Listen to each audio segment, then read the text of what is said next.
bonsoir tout le monde. Voilà, alors une petite vidéo rapide, très sympathique, très sympathique. Trigger warning, attention, double warning, triple warning, quadruple warning. Cette vidéo, c'est de l'humour au troisième degré. Il y a le premier degré, très terre à terre, le deuxième degré, un petit peu de réflexion, le troisième degré. Alors le pourquoi de cette vidéo, vous l'avez vu en titre, Théo Rivière, a-t-il vu Il était une fois dans l'Ouest. Alors, trigger warning, pourquoi ? Parce que a-t-on le droit ? A-t-on ne serait-ce que la folie, en fait, parce qu'il faudrait être fou pour faire ça, comment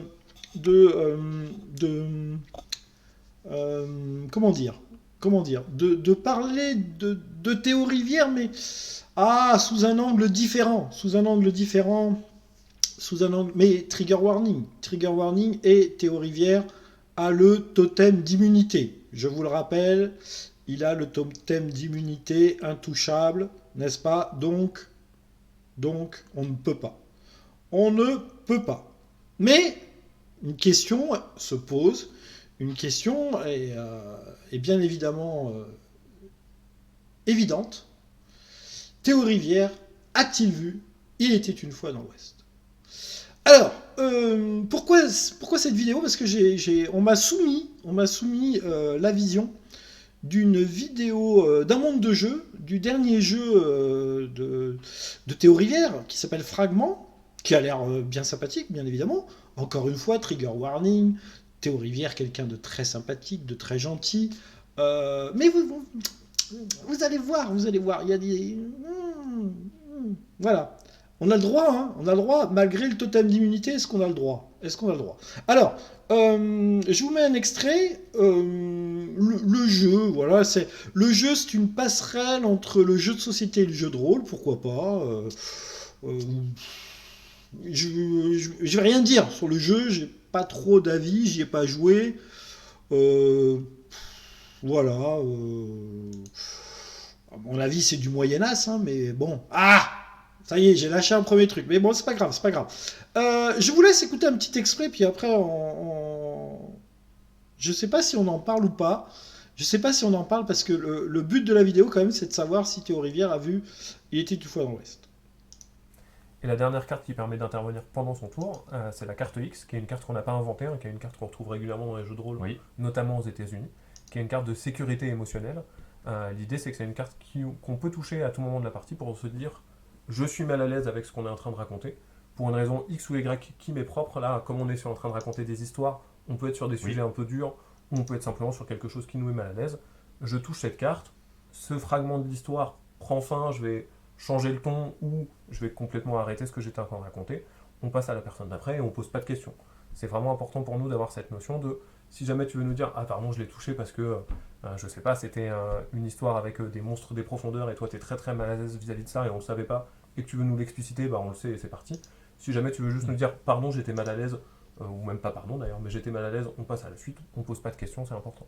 D'accord. C'est vraiment un truc qui est primordial dans le jeu de rôle aujourd'hui, parce que comme on peut partir sur des histoires plus ou moins dures et qu'on peut être vraiment pas à l'aise, comme Fragment, c'est un jeu où on veut que les gens soient parfaitement à l'aise et qu'il y ait une belle sécurité, ça permet de se dire, là je suis pas bien, on passe à quelque chose d'autre. Oui, c'est très impliquant comme jeu. C'est un jeu dans lequel on va mettre un petit peu de soi-même, comme dans le jeu de rôle. C'est possiblement ça. Ça peut être différent. Il peut y avoir des parties plus ou moins impliquantes, mais vous avez gardé cette possibilité. Et ça permet aussi de jouer avec des plus jeunes, parce que j'ai vu sur la boîte, c'est marqué 10 ans et plus.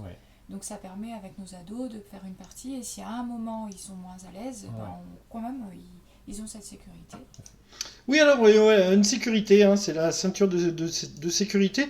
Alors, je ne savais pas que dans les jeux de rôle américains, c'était de plus en plus répandu. Je ne savais pas. Mais là n'est pas le but de la vidéo. Je vous rappelle qu'on est dans le troisième degré. Donc la carte sécurité, n'est-ce pas ? La carte sécurité. Si à un moment, si Pierre a vomi son 4 heures, on est mal à l'aise avec le vomi, on joue la carte sécurité, il n'y a aucun souci. Aucun souci, on peut l'interpréter de différentes façons, mais nous sommes en sécurité, nous sommes bienveillants les uns avec les autres. Et donc, Il faut savoir qu'en 1968, donc, en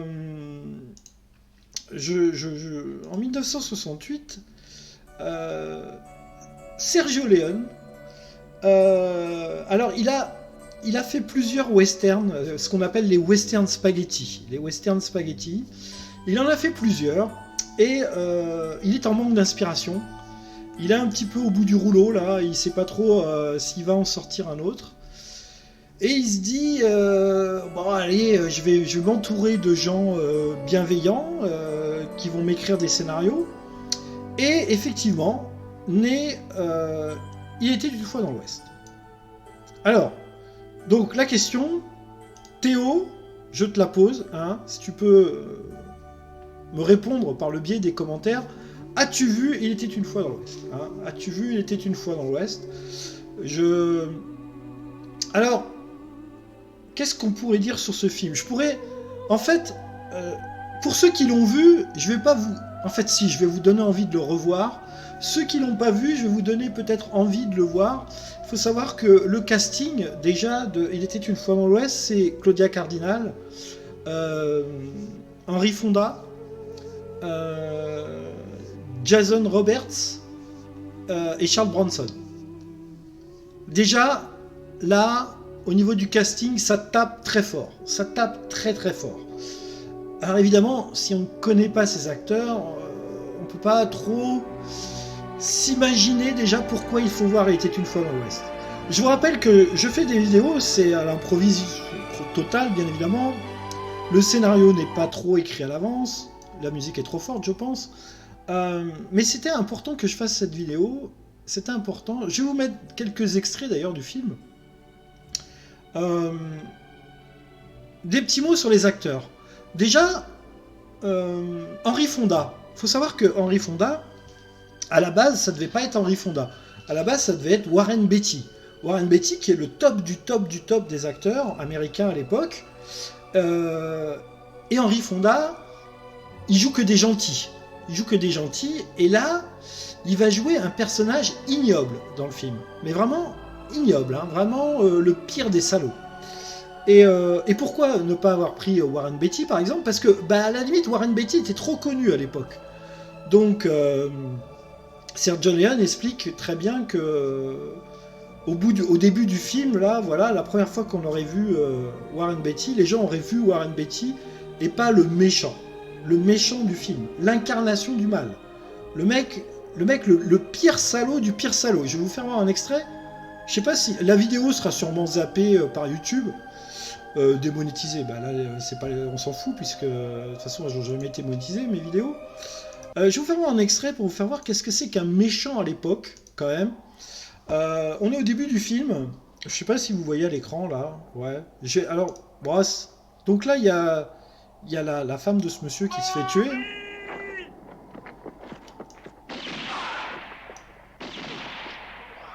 Ah, c'est horrible, hein. C'est horrible. C'est un film, hein, je vous rappelle. Sortez la carte croix. Hein. Sortez la carte croix. Là. Voilà, hein, c'est pas très très joyeux. Musique.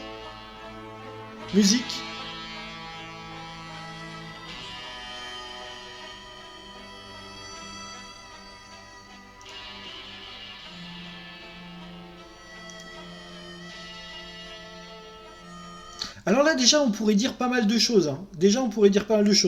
Le film est fait en décor naturel, en plein milieu des États-Unis, bien évidemment.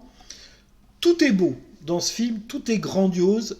C'est un film qui va remettre en question pas mal de choses sur les réalisateurs de la nouvelle génération, les Tarantino et compagnie.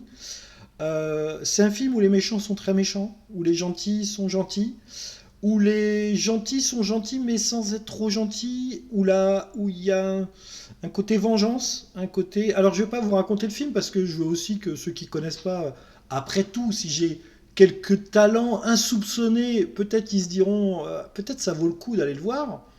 Alors ça vaut le coup d'aller le voir, mais le problème c'est qu'il faudrait le voir sur grand écran, mais vraiment grand écran, hein, parce que ça dure 2h30. Ça dure 2h30 et c'est un film qui prend son temps. Hein. Vous allez voir, là, cette première scène, par exemple, cette première scène dure 2 minutes. On a ce petit garçon là qui a une tête d'ange.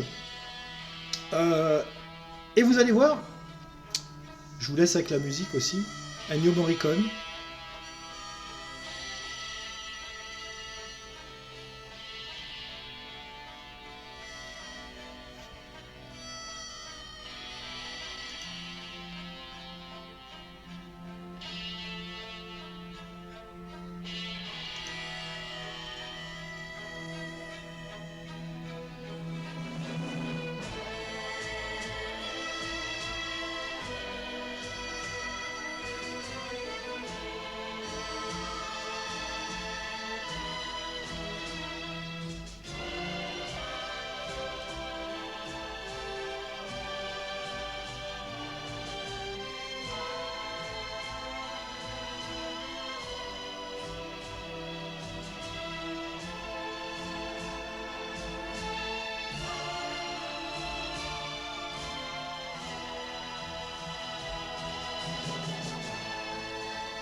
Alors, bon là, on n'est pas évidemment dans le bon extrait, c'est pas grave. Vous avez la tête des acteurs, bien évidemment. La tête des acteurs, un truc incroyable.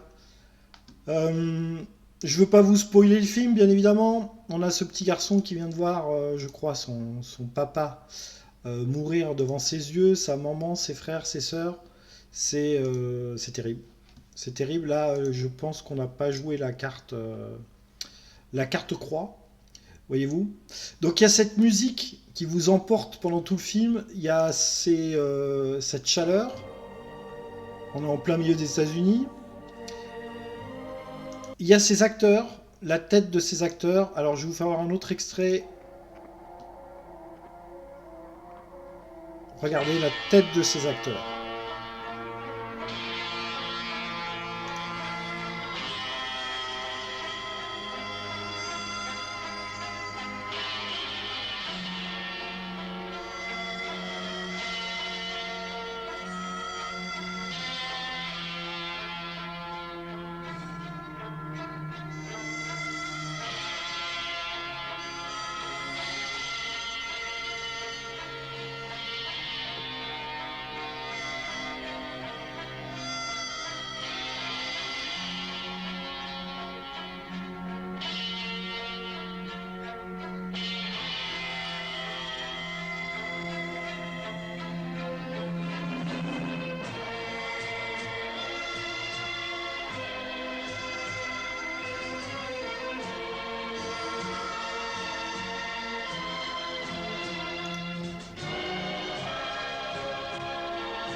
Alors, je vais pas vous passer tout le duel, c'est triste parce que je vais vous faire voir quand même, si on voit Charles Bronson.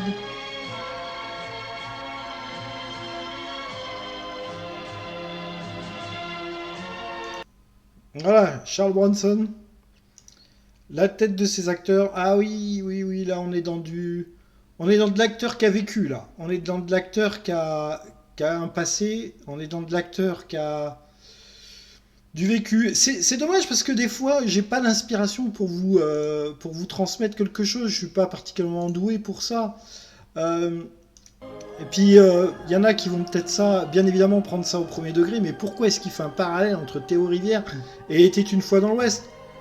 Encore une fois, c'est de l'humour, n'est-ce pas? On est dans le troisième degré. Mais ça me paraît important de savoir si Théo Rivière a vu Il était une fois dans l'Ouest, quand même. Ça me paraît assez capital.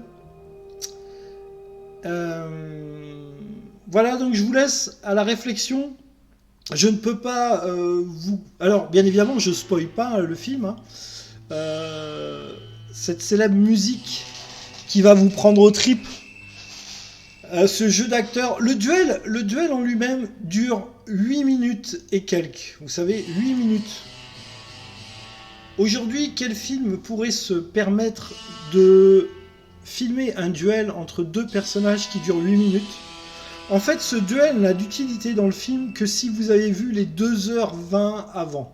les 2h15 d'avant, parce que c'est bien évidemment le paroxysme du film, le sommet de la pyramide, le moment incroyable. Alors, est-ce que tout le monde a... Ah, je vais baisser la musique.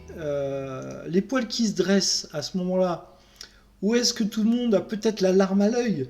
Est-ce que... parce que vous savez pas, hein, tout l'effort de Sergio Leone est de savoir, bien évidemment, qui va gagner le duel. Alors on s'en doute, mais pourquoi est-ce qu'on est arrivé à ce duel? Ça ne sera révélé qu'à la fin, bien évidemment, du film.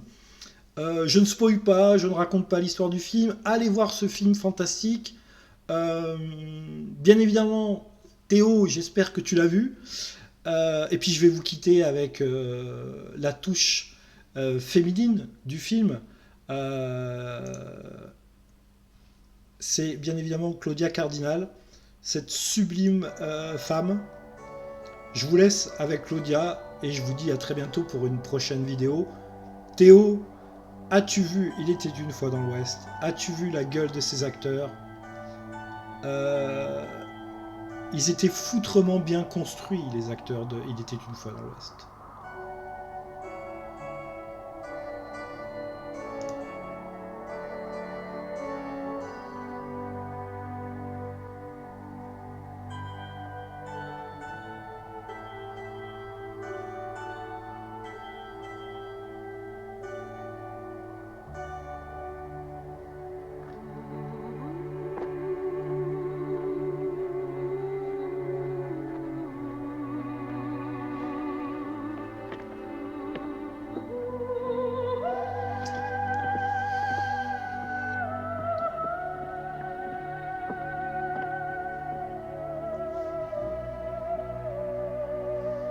Allez les amis, à bientôt pour une prochaine vidéo.